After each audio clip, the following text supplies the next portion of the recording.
Isang magandang hapon po sa ating lahat, at bago po tayo magsimula ay ayahan po natin mag-shout out sa mga April 23 birthday celebrants kina Jerry Macam, my first cousin na ngayon po ay nakabase na sa Calgary, Canada, kay Ronald Casanova Codapas, Joel Victorio, J.M. De La Cruz, John Paul Montilla, George Amalingan, ganun din po kay Bonicar Sortander Alinsugay Lauron, kay George De La Rosa Bolusan, Joshua Texon Sabihon, at kay Lita Ocasio Palier, tiyahin po ng aking may bahay.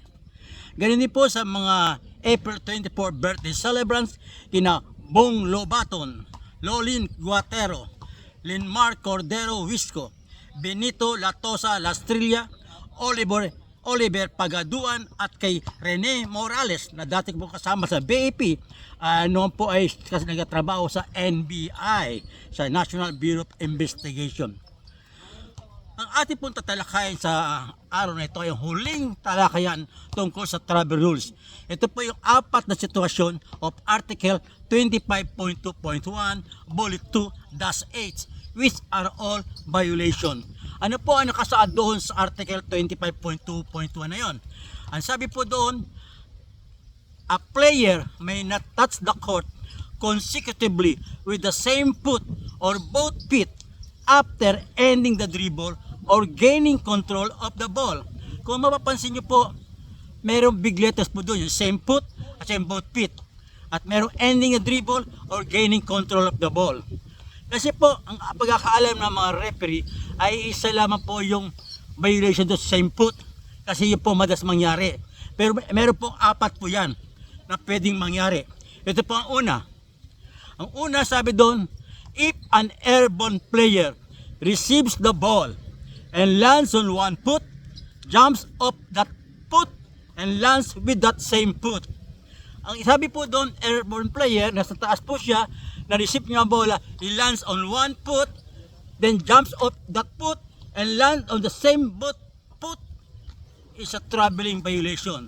Kasi ang sabi po doon, a player may not touch the court consecutively with the same foot after gaining control of the ball. Ano pa tayo doon? Ito yung pangalawang sitwasyon.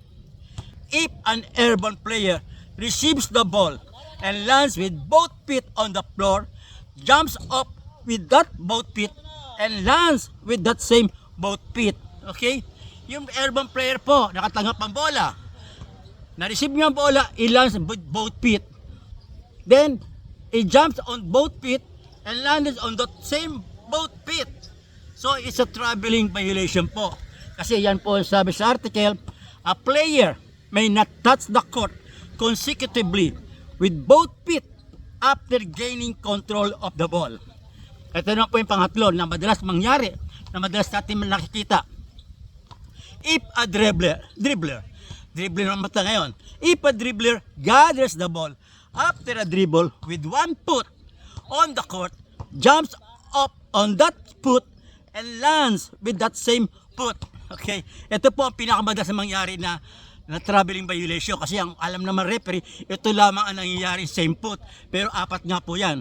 Ito po, nag-dribble ang player, nag-grabs na, nag-gather niya ang bola with the one foot on the floor, he jumps on that foot and lands with the same foot. Yun po ang traveling violation. Kasi ang sabi sa article, a player may not touch the court consecutively with the same foot after ending the dribble. Ito na po yung pang-apat, bihira mangyari. Ang pang-apat, dribbler pa rin. If a dribbler gathers the ball after a dribble with both feet on the court, jumps up on that both feet, and lands with that same both feet. Okay? Nag-dribble po siya, nang tumigil siya both feet, nag-grab siya ang bola. So, ang ginawa niya, tumalon siya doon sa both feet and landed with the same both feet.